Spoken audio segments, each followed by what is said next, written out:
passar a palavra à senhora Tânia Somariva, né? E registrar também que o senhor Mário Júnior, diretor da FASUBRA, vai ter que se ausentar por motivo de outros compromissos. Então, com a palavra a senhora Tânia Somariva.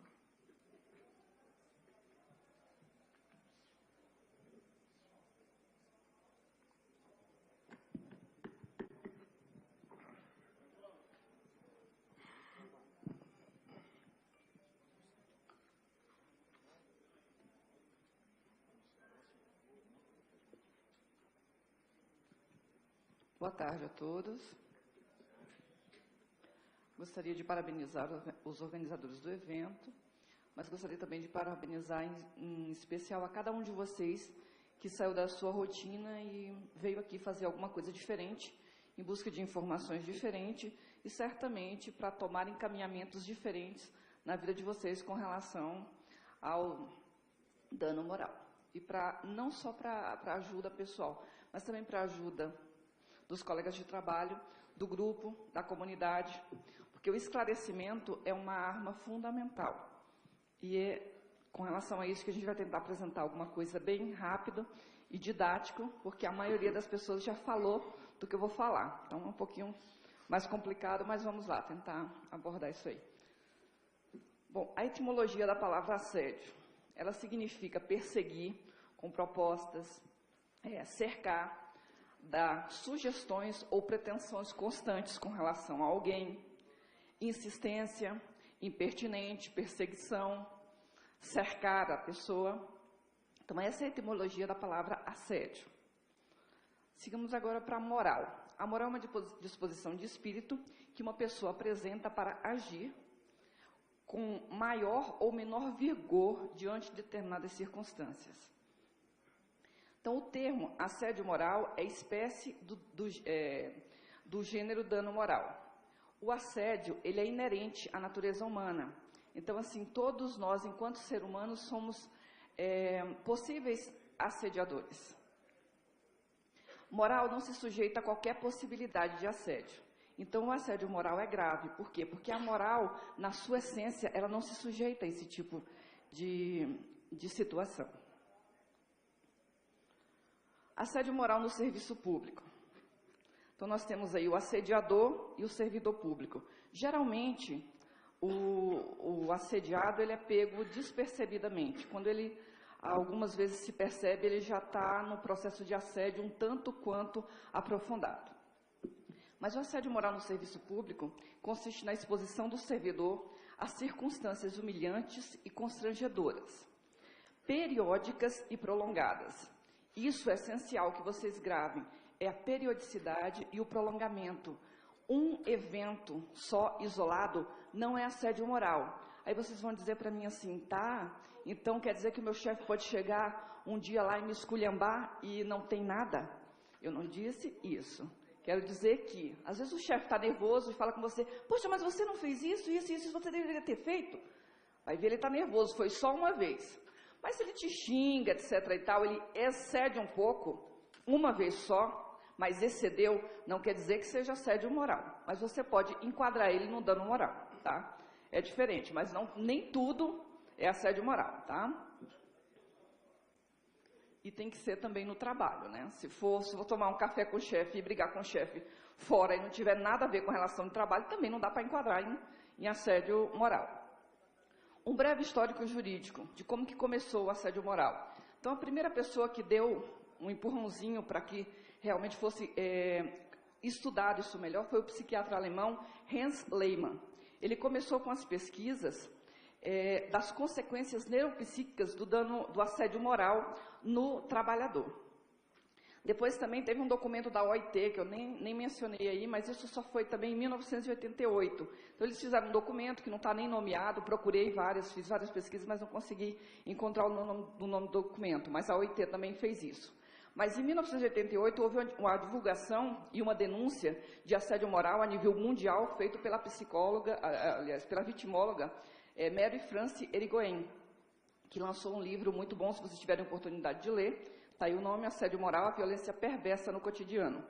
No Brasil, como já dito aqui, a pessoa que mais tem se destacado, mais tem estudado e mais tem combatido o assédio moral é a doutora Margarida Barreto. É uma médica do trabalho. E a nossa Constituição, ela aborda o assédio moral e o Código Civil também. Mas como assim? Eu nunca peguei um artigo lá que diga assédio moral. Realmente não. Nós, enquanto advogados, temos que fazer uma coxinha de retalho na Constituição, uma coxinha de retalho no Código Civil, para poder enquadrar as ações de dano moral. Muita gente pensa também que a ação de assédio moral, ela vai só no âmbito trabalhista. E, na verdade, todas as minhas ações de assédio moral não são no âmbito trabalhista, porque eu não sou advogada trabalhista. Eu lido mais com responsabilidade civil, então todas são enquadradas na responsabilidade civil. Então, a gente cata Constituição, a gente cata Código Civil, a gente vai catando tudo que nos favorece. Se a cidade tem alguma lei contra o assédio moral, a gente também cata e consegue fazer algumas coisas. Tenho tido algumas experiências bem-sucedidas, outras nem tanto, mas a gente vem combatendo juridicamente o assédio. Já foi dito aí que ele se dá de forma vertical ascendente, vertical descendente, foi debatido de manhã, eu vou me acelerar um pouquinho. O assédio horizontal também, que são entre os parceiros, entre os colegas, né? E o assédio misto, que pode ocorrer também entre os colegas e também entre os superiores e colegas, então, ou seja, vai assédio para lá e volta assédio também, então ele é misto. E a pessoa que sofre esse tipo de assédio, então, ela está bem numa situação muito complicada, porque além do chefe assediar ela, os colegas também assediam, pega carona com o chefe. Então, imagina, é impossível viver num local de trabalho assim. O que não é assédio moral? Situações eventuais que eu falei para vocês aqui, uma vez ou outra que o chefe chame a atenção de vocês, não quer dizer que seja assédio. Se ele for grosseiro, se ele xingar, se ele ofender tua honra, dano moral nele. Mas se for só uma vez, também não vai caracterizar assédio. Exigências profissionais. Se você é pago para fazer determinado trabalho e você não está fazendo, o teu chefe tem o direito de chamar a tua atenção, sim. Mas ele não pode exceder esse limite. Excedeu, dano moral. Tem constância, assédio moral. Conflitos. Quem aqui vive num ambiente de trabalho que não tem conflito? Ninguém, né? Ou alguém aqui já mora no céu, não tem essa, né? Então, todo mundo tem conflito. Então, eventuais conflitos têm que ser feitos da forma com que o chefe resolva esses conflitos antes que eles comecem a se alastrar, e aí sim, eles podem dar origem a um assédio moral. Mas pequenos conflitos pontuais e resolvidos não farão, constituirão um assédio moral. Más condições de trabalho. Às vezes você trabalha num local ruim, tá? Não quer dizer que seja assédio moral. A menos que você seja transferido, você tenha um local de trabalho muito bom e você seja transferido para um local ruim, por determinadas circunstâncias e situações. Então, aí sim, pode ser caracterizado. Mas só você ter condições de trabalho ruim não caracteriza assédio moral. Essa pesquisa da doutora Margarida aqui também já foi falada pela manhã. Então, ela fala aí dos sintomas que dão nas mulheres e nos homens. E vocês podem ver aí que o mais alarmante aí, no caso aqui, seria a tentativa de suicídio nos homens, né? Também não vou me aprofundar, que já foi passado pela manhã. Mas esses são todos alguns dos sintomas que acontecem. Até os homens também é alarmante a questão da depressão. Só que os homens, na maioria das vezes, não falam que estão depressivos. Algumas consequências na organização ou na empresa. Então, assim, o assédio moral, ele é tão ruim para quem sofre, como também para a instituição. Então, não pense, como a colega ali falou da polícia, não pense que a polícia também não sofre, a instituição em si, ela sofre consequências também. Claro que são amenizadas, porque você está ali na linha de frente. A instituição sofre amenizada, mas ela sofre também. Então, existe uma queda de produtividade, porque acredito eu que os colegas estão vendo o que você está passando, né? Os colegas percebem. E vocês que são colegas, que também podem perceber que algum amigo está passando por isso aí, devem se solidarizar com esse amigo, para ver como resolver a situação antes que chegue numa situação onde se precisa usar a justiça ou as leis. Aumento da rotatividade de trabalhadores, ocorrência de doenças profissionais, acidentes de trabalho, aumento de ações judiciais em razão do assédio sofrido, passivo trabalhista devido às ações, absentismo, aposentadoria prematura, multas administrativas devido às discriminações, licenças médicas e demissões. Então, tudo isso é ruim para a instituição também. Prejuízos para a sociedade. Bom, a sociedade acaba pagando o seu preço também. Então, tem o custo com o tratamento médico, com a reabilitação dessa pessoa que sofreu o assédio, tem as despesas com a aposentadoria precoce e auxílio-doença, custos com processos administrativos e judiciais e baixa na qualidade dos serviços prestados pelo assediado, que com o passar do tempo ele não vai mais conseguir prestar serviço nenhum. Por que o assédio moral é frequente no âmbito do serviço público? Nós levantamos algumas hipóteses. Dentre elas é a garantia da estabilidade no vínculo funcional, as mudanças de governo, chefes indicados por laços de amizades ou relações políticas, despreparação para o exercício da chefia. A gente tem chefe, às vezes não tem líderes, né? E o chefe não tem a característica de liderança. Avaliação de desempenho em processos administrativos desvirtuados, que também já foram comentados aqui. Perseguição a um determinado indivíduo. Às vezes não é o teu trabalho que não é bom, o teu trabalho é bom, mas o chefe não vai com a tua cara. É uma questão pessoal, então ele começa a te perseguir, a deteriorar teu trabalho e aí vai. E o maior deles é que o chefe no serviço público, ele não dispõe sobre o teu vínculo funcional de servidor. Ele não pode chegar para você, porque não foi para a tua cara, e simplesmente falar, você está demitido. Ele não pode fazer isso. Então, o que ele vai fazer? Ele vai impor as humilhações, sobrecarga de serviço, trabalho degradante, pegar uma pessoa que tem competência para fazer 2x e colocar ele para fazer meio x, tudo isso para poder desmoralizá-lo e humilhá-lo. As fases do assédio. A primeira fase começa com os atritos. Então, pequenos atritos que você vai tendo com o teu chefe ou com o teu par ali, com o teu colega, as discórdias, discussões, às vezes até por uma questão de divergência, cisões de opiniões, coisa pequena. Isso vai tomando uma dimensão quando você já chegou nesse patamar de assédio moral, se isso não for resolvido. Então, o ideal é que quando está nessa fase aqui, como a gente bate bastante na prevenção, quando estiver nessa fase aqui, já se comece a resolver esse conflito. Então, se você perceber que isso está acontecendo com o teu chefe ou com alguém, tenta alertar a pessoa, não sei se você teria acesso a isso, mas o importante é fazer. Quando a gente começar também a fazer isso, a ser proativo, porque tudo bem, nós estamos discutindo o problema, mas eu estou tentando também passar para vocês soluções e prevenções, que também são importantes, porque depois que chega no caso, como chegou dela ali, só tem que ir buscar meios mais drásticos, né? Você não tem mais como aplicar prevenção. A segunda fase, o agressor começa a humilhar, ele começa a menosprezar, a rebaixar a vítima, a transferir a vítima de setor, e busca camuflar o que ocorre a todos à sua volta. Isso é o que a vítima faz, né? Enquanto ele faz tudo isso, a vítima fica meio camuflada ali, meio que não está acontecendo comigo, e acaba não passando a real situação, por medo, por se sentir acuada. E a terceira etapa, os assédios crescem, e o assediador se sente cada vez mais poderoso. A organização precisa interferir no conflito nesse momento. Se ela não interferir nesse momento, já perdeu totalmente o controle. E nesse momento, se ela interferisse, ela faria o quê? Haveria a demissão do agressor, ou a mudança de espaço, a conscientização, né, dos dois colaboradores, para que o problema seja sanado. Havendo essa conscientização e ele não sendo sanado, então haveria realmente, de fato, a transferência do agressor, né, não do agredido. A quarta etapa, a vítima toma as atitudes drásticas, ou seja, algumas vezes ela abandona o trabalho, algumas vezes ela entra com processo judicial, contra o agressor e também contra a empresa, e a mais drástica dela é quando acontece, como foi o caso da vítima tentar o suicídio, né?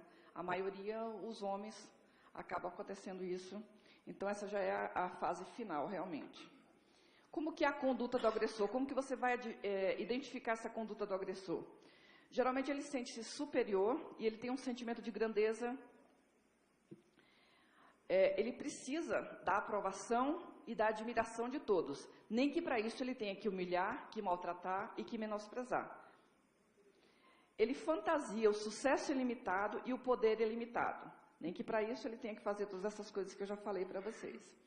Ele acredita que ele é um ser especial e ele não admite que ele possa ter defeitos, ainda que ele exalte os defeitos dos outros, mas ele não tem defeito. Ele explora os outros nas relações interpessoais, não possui empatia, na maioria das vezes ele inveja, mas inveja muito o agredido, né?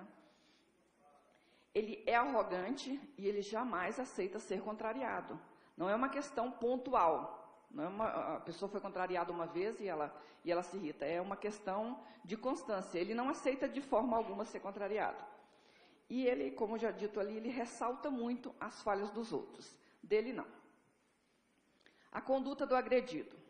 Na maioria das vezes, ele nem sempre são as pessoas frágeis, como foi dito aqui, não é as pessoas quietinhas. Pode ser que aconteça também com as pessoas quietinhas, mas são aquelas pessoas proativas, aquelas pessoas que contestam, aquelas pessoas que dizem, mas por que não pode ser feito de uma forma diferente? Por que tem que ser dessa? Não, porque eu quero que seja assim, mas por que tem que ser porque você quer? Não pode ser feito de uma outra forma? E isso irrita bastante. Meu tempinho já acabou, gente. Então, assim, não é desidioso, negligente, possui um grande senso de responsabilidade. Alguns são ingênuos, no sentido de que acreditar nos outros e naquilo que fazem. E o que o agredido deve fazer? Deve tentar conversar com o agressor, evitar a conversa a sós com o agressor, levar a testemunha, se possível, gravar sim, tá? Gravar sim. Se você não tem outra forma de provar, grava. Grava. Por quê? Porque não é ilícito. Gravação onde você participa da conversa não é prova ilícita, tá? Eles deverão saber buscar a solidariedade, ajuda mútua e táticas grupais para enfrentar o problema. Eu vou acelerar um pouquinho, gente, só para chegar... Descrever as agressões, aí você tem ouvidoria, setor de recursos humanos, o sindicato da categoria é um aliado, sim. Se você tem bons profissionais do seu sindicato, vai ser um aliado para você. Buscar apoio jurídico de profissionais habilitados, tá? Contar os responsáveis pelos serviços especializados ali do SEMST e a Comissão Interna de Prevenção de Acidentes também. Você pode contar com eles. Se eles não estão fazendo as coisas como deve ser feita, daí também você tem que mudar a forma como eles estão vendo. Então, a quem recorrer? Já falei dos sindicatos, falei do Centro de Referência em Saúde do Trabalhador, Ministério do Trabalho, Emprego e Superintendências Regionais do Trabalho. Servidor público, você tem que buscar ajuda. Se você não buscar ajuda, ninguém vai buscar por você, tá? Se cruzar os braços também, ninguém vai te ajudar. Os ramos de direito, o assédio moral se insere no direito civil e constitucional. Você pode pedir indenizações por danos materiais e danos morais. No administrativo, o assediador deve receber punições disciplinares. E o penal está sendo estudado um artigo específico para o assédio moral. As provas necessárias, como eu disse para vocês, infelizmente o ônus ainda fica com o agredido, né?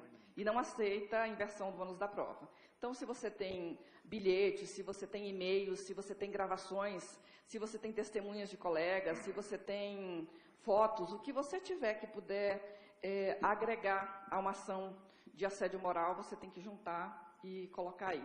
Então, como que você vai documentar isso? Você tem que obter cópia de documentos que existem nos registros individuais e exibição de documentos. Existem vários documentos que você pode usar, não vai dar para elencar todos aqui, mas que você pode usar como parte. Quem é servidor público tem parte, tem memorandos, tem atas. Inclusive, já peguei provas de atas de reuniões para usar em ações de assédio moral de uma professora da universidade. Contabilizar os gastos médicos, prejuízos pecuniários, no sentido de identificar os danos causados, tá? Porque você pode pedir também os danos materiais, mas danos materiais também precisa ser provado. Exigir por escrito explicações, tá, do ato do agressor, guardar cópia dessa carta enviada para um RH, envia uma carta para o RH e fala que você está sendo assediado, você tem todo esse direito e tem que exigir uma resposta, e uma carta registrada pelo correio e guarda o recibo de AR, manda a carta e guarda o recibo de AR.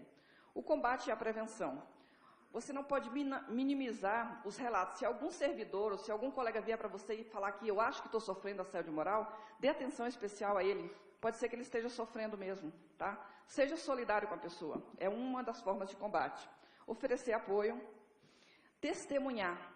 Todo mundo fala assim, é legal, está todo mundo aqui, bonitinho e tal, mas na hora de testemunhar, vocês iriam testemunhar para o colega? Ou é o tal do farinha pouca, meu pirão primeiro? Se o problema é meu, tudo bem, eu quero que todo mundo testemunhe, mas se o problema é dele, é só dele.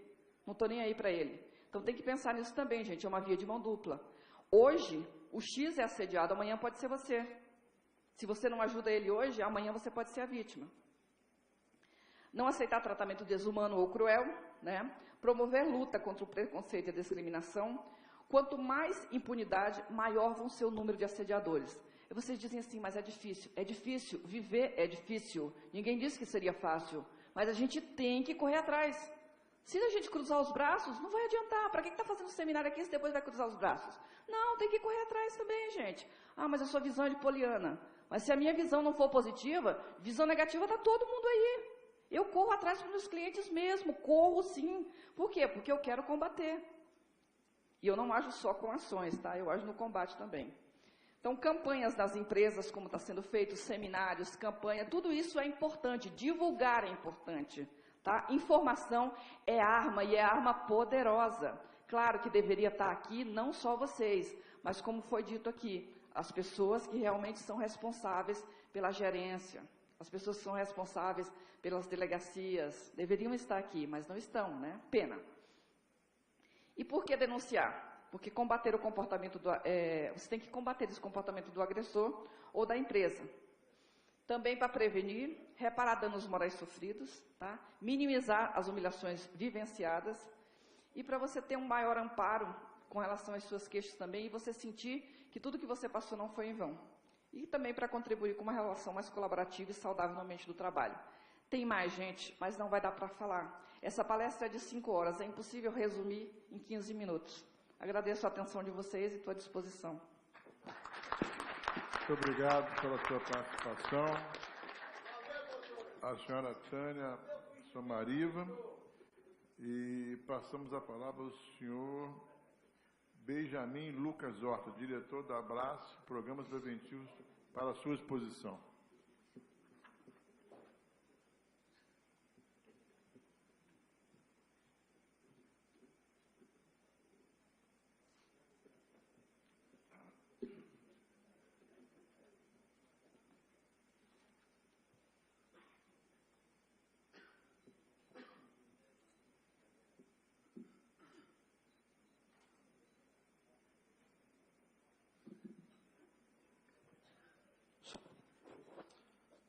Gostaria de desejar uma boa tarde a todo o público, cumprimentar também o deputado e todos que compõem a mesa hoje.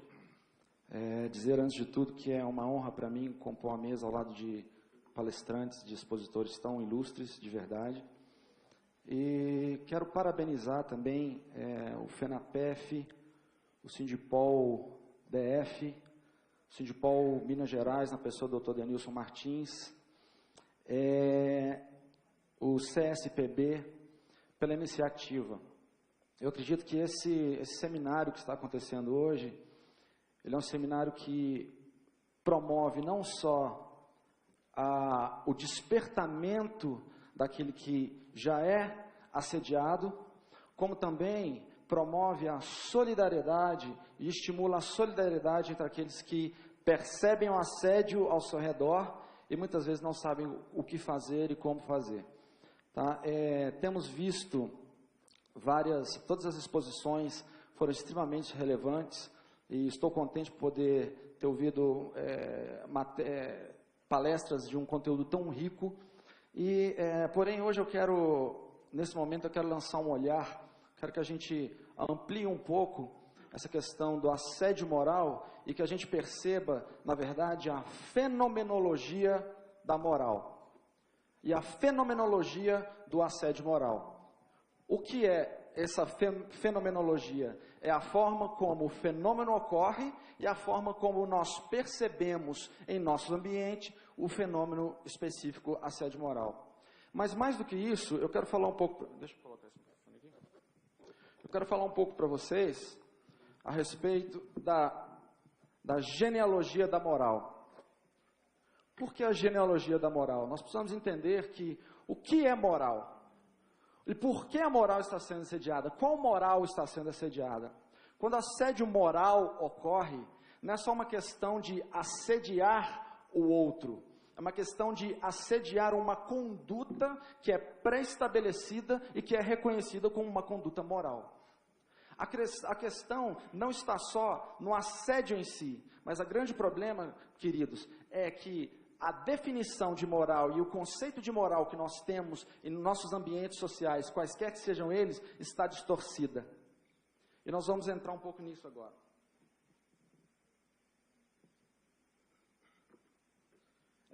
Durkheim diz que a consciência social é fruto da coletividade, da soma e inter-relação das várias consciências individuais. Então, repetindo, a consciência social é fruto da coletividade, da soma e inter-relação das várias consciências individuais.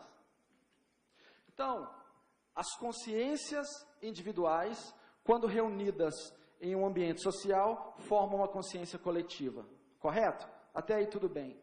Porém, quando nós analisamos dentro da filosofia, eu quero, na verdade, expor dentro de 3 perspectivas essa questão do assédio moral. Sendo a primeira dela, existem três comportamentos e 3 fatores que formam o núcleo do assédio moral. O primeiro é cultural, o segundo é psíquico e o terceiro seria, no caso, jurídico. Então, eu acho fantástico esse seminário de hoje, porque é um seminário interdisciplinar. Nós temos psicólogos, nós temos advogados, nós temos filósofos, existe uma interdisciplinaridade de conteúdos aqui hoje, e a gente pode expor de uma forma um pouco mais ampla e girar em torno dessa questão do assédio e percebê-lo, e não só nos prevenir, mas também agirmos de forma prática, como a doutora Tânia nos disse. Só passando um pouquinho, Mileto, no início da filosofia, Ásia Menor, aproximadamente 600 anos antes de Cristo, surgiu ali então a origem do pensamento filosófico, questionando a vida em si, ok?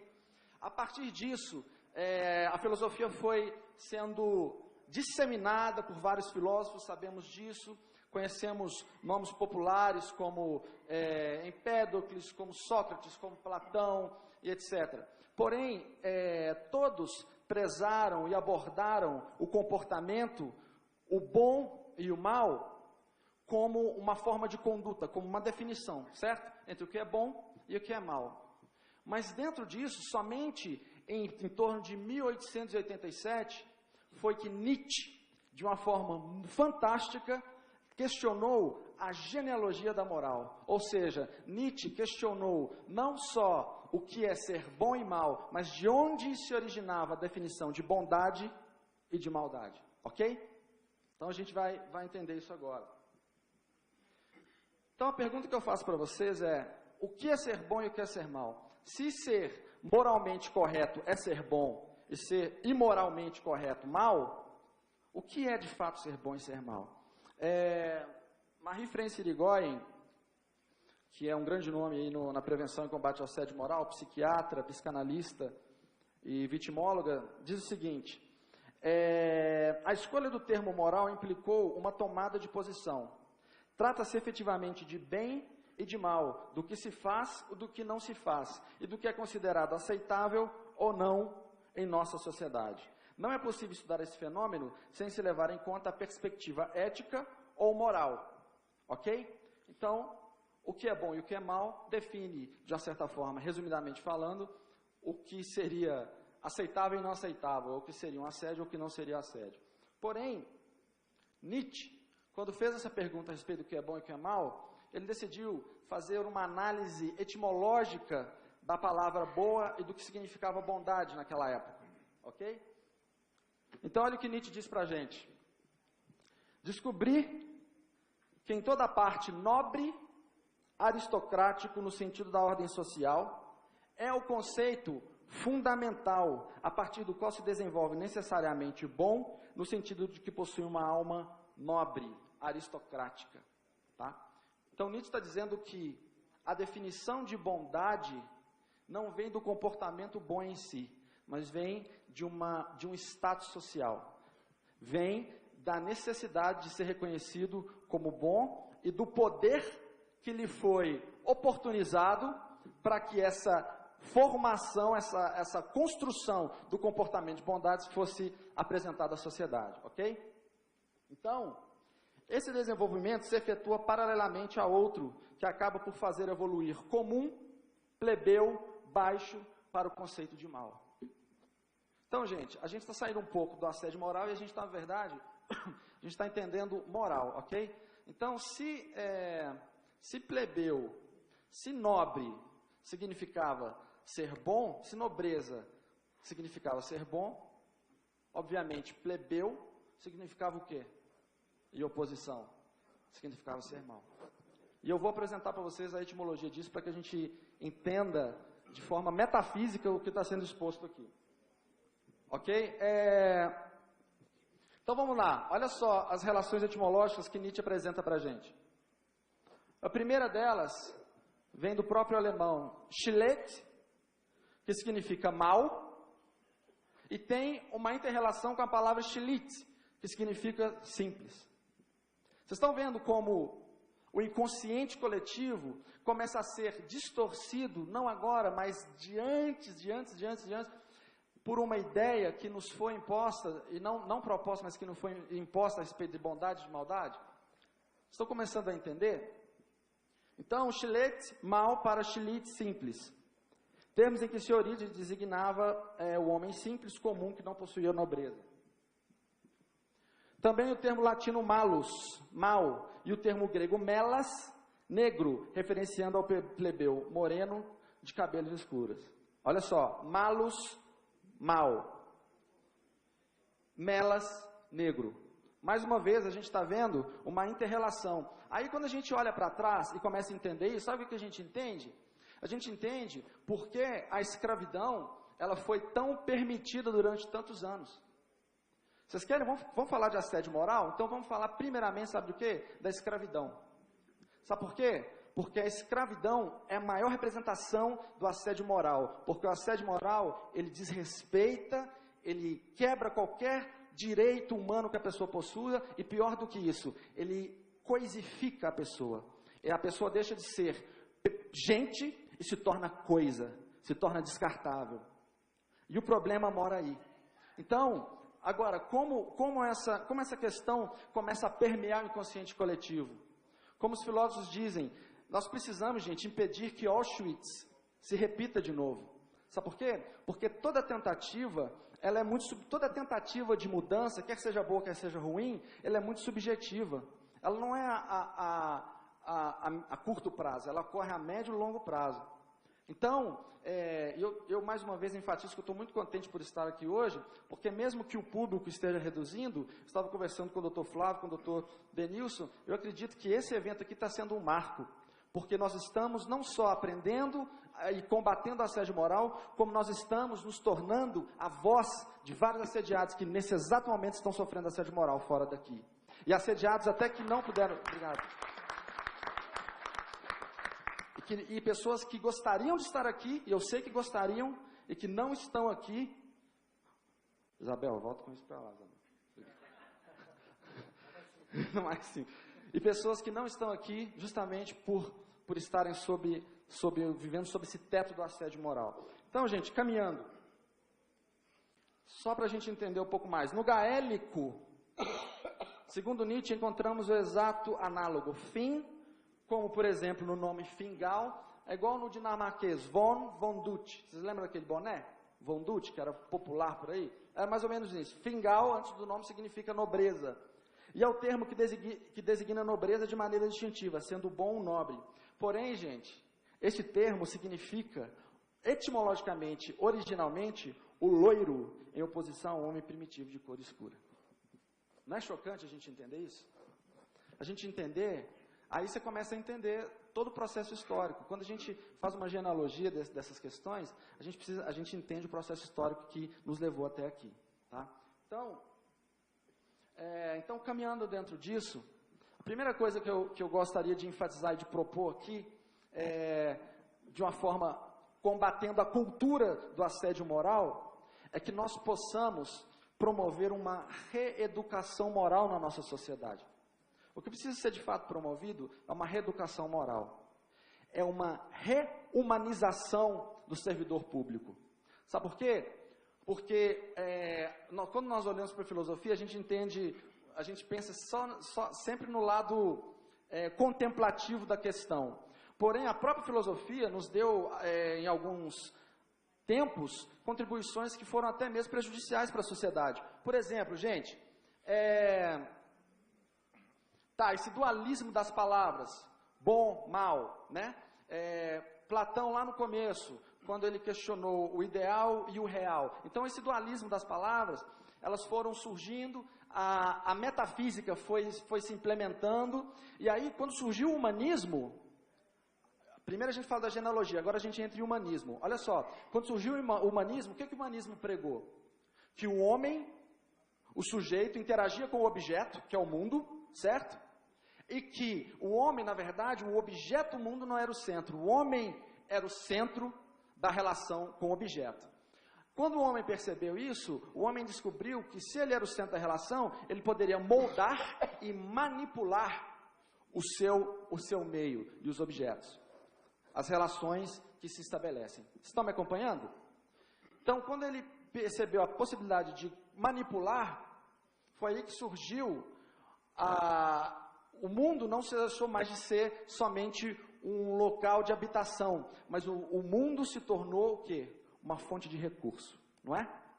O mundo se torna o quê? Uma fonte de recurso. E aí, como o homem começa a perceber as coisas? Ele percebe como o que é recurso e o que não é recurso. E aí, o homem se torna escravo de si mesmo. Porque a pessoa que é recurso, e a pessoa, ela é aceita, e a pessoa que não é recurso, ela é descartada. E esse argumento, até mesmo inconsciente, que é usado no âmbito do assédio moral. Porque a coisificação, a desumanização do assediado é aquilo que mais lhe dói. Ok? Então, para encerrar, quanto tempo eu tenho? Mais 2 minutos? Tá, então, só para encerrar, existem 2 questões que são principais e que precisam também ser combatidas, ok? A primeira é o capital simbólico. Pessoal, o que é o capital simbólico? Segundo Bourdieu, existe apenas na e pela estima, pelo reconhecimento, pela crença, pelo crédito, pela confiança dos outros, logrando perpetuar-se apenas na medida em que se consegue obter a crença e credibilidade em sua existência. Olha só. Todo capital se converte em capital simbólico no momento em que gera o reconhecimento da sociedade como um todo ou do campo no qual o indivíduo se encontra. E aí vem um outro problema que nós enfrentamos no assédio moral. Geralmente, o capital simbólico de ambientes violentos é a própria violência. O Dr. Denilson Martins estava me contando que alguns delegados, quando se formam, eles imediatamente se vestem de maus, se vestem de perversos. Por quê? Aí o doutor Denilson pergunta para ele, mas por que você mudou tanto? Por que você está agindo dessa forma? Não, porque o delegado é assim, precisa ser assim, é assim que eu preciso de ser. Sabe por quê? Porque o capital simbólico, a forma como ele foi aceito, e esse personagem que foi montado e se tornou capital dentro daquele campo, daquele local específico, ele se perpetua de acordo com o reconhecimento. Estão me entendendo? Então, gente, primeira coisa que nós precisamos inverter é o capital simbólico, é promover a solidariedade, a humanização do servidor como um capital simbólico, invertendo os papéis. E o segundo é a patologia da solidão. Para Irigoyen, o assédio ou perversão moral é indiscutivelmente uma patologia da solidão. Atacam-se de preferência os trabalhadores isolados e, quanto aos que têm aliados, dá-se um jeito de privá-los da solidariedade. Gente, uma das principais estratégias do assediador e do agressor é isolar a vítima. Vocês já assistiram o Discovery Channel, Nat Geo? Vocês já viram os leões caçando? O que os leões fazem? Qual a estratégia deles? Eles espalham o bando e o mais fraco ali, o mais vulnerável, vai ser o jantar deles. Hannah Arendt, uma filósofa muito conhecida, ela diz algo que eu acho que eu gosto tanto, é uma frase tão simples. Ela diz, sabe o quê? Que por mais racional que o homem seja, o homem não pode se esquecer que ele também é um animal. E algumas coisas, elas são conscientes e outras questões vão ser inconscientes do nosso comportamento. E a caça à possível vítima e à vulnerável vítima dentro do ambiente, ela ocorre. E para encerrar, eu quero que a gente olhe também, dentro dessa questão da patologia da solidão, nós precisamos entender que nós precisamos desenvolver a capacidade da solidariedade no nosso ambiente de trabalho. Sabe por quê?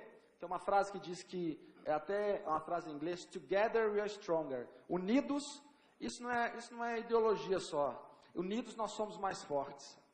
Quando nós começamos a promover a solidariedade no nosso ambiente de trabalho, porque a tendência é que para que nós nos protejamos e para que nós até mesmo nos isentemos daquela situação, nós vamos nos recolher, é ou não é? Porque o próximo vai ser eu. Mas quando a gente promove uma consciência ou uma conscientização coletiva, moral, a coisa muda. Sabe por que a coisa muda? Eu vou te apresentar o meu último argumento. Porque aquele que pratica o assédio moral, ele possui ele é um narciso perverso. E agora a gente está entrando um pouquinho em psicanálise. Então ele possui um comportamento o quê? Do narcisismo, ok? O narcisismo, como já dizia Caetano Veloso, o que diz a frase? É que Narciso acha feio o quê? O que não é espelho, né? É que Narciso acha feio o que não é espelho. E é mais ou menos essa base mesmo. Quando uma pessoa que possui um narcisismo e que ela precisou, na primeira infância, desenhar uma imagem irreal de si mesma para ser aceita em um contexto, ela desenha essa imagem de si mesma, uma imagem, digamos, perfeita, narcísica, e quando ela entra em ambientes sociais, sabe o que ela tenta fazer? Ela tenta fazer de toda pessoa que convive com ela um espelho de si mesma. Então ela não se relaciona com você, ela se relaciona com ela mesma em você. Quando ela olha para você, ela não vê você, ela vê ela mesma. E quando você contraria aquilo que ela quer ver, aí você se torna um inimigo. Porque você está combatendo, você está gerando, sabe o quê? Uma ferida narcísica nela. E sabe o que mais desorienta um narcísico? Sabe o que mais desorienta? Ver a imagem que ele construiu de si mesmo sendo desfeita. Ou ver alguém até mesmo melhor do que ele. Mas para que a estratégia que eu proponho, de um ponto de vista até mesmo psicanalítico, é que você tente desmascarar esse comportamento narcísico daquela pessoa. Tá? Por quê? Porque a própria Marie-France Irigoyen, que é psiquiatra, que é especialista no assunto, ela diz que um narciso perverso, ele não consegue lidar com o fato de ser desmascarado diante do público para quem ele desenhou esse papel. Porque aquilo é ele. Ele é aquele papel que foi desenhado, e quando ele é desmascarado, se torna alguém visto como alguém perverso, ele se perde. Vocês estão entendendo como a coisa, às vezes, parece o assediador, ele parece todo, né, o bom, ele é o bom, né, tem a música. Ele se acha o bom, ele entra no ambiente e se acha o bom. Na verdade, ele não é bom, ele construiu aquela imagem dele mesmo e ele quer mantê-la. Quer fazer isso? Quer derrubar essa ideia? Solidariedade. Gente, solidariedade é a palavra-chave. Porque quando nós nos unimos aí vem outras estratégias que eu não preciso entrar, que a doutora Tânia falou, o doutor Luiz falou, várias outras pessoas falaram, o doutor Denilson, o doutor Flávio. Quando elas ocorrem, quando nós nos unimos e percebemos isso, nós entendemos que a coisa pode mudar, ok? Inclusive, a questão da lei, que a gente sempre fala, a própria lei, eu entendo a lei de uma forma tão bela, porque a lei, ela não é só aquela que pune, a lei ela é pedagógica, a lei é aquela que ensina. Você sabe por quê? Porque quando a lei diz, os 10 mandamentos, quando a Bíblia disse, não matarás, o homem que nunca matou, ele olhou para aquilo e falou assim, se está falando não matarás, é porque existe possibilidade de matar. Então quando a lei diz, não faça isso, não faça aquilo, e a consequência é essa, ela está não só punindo aquele que age, mas ela está também criando, desenhando para nós um perfil de ações que podem ser combatidas e que podem ser evitadas, ok? Então, pessoal, eu agradeço, encerro a minha fala aqui e vamos continuar combatendo aí o assédio moral com esse espírito combativo, porque eu tenho certeza que nós vamos ver mudança no Brasil. Muito obrigado.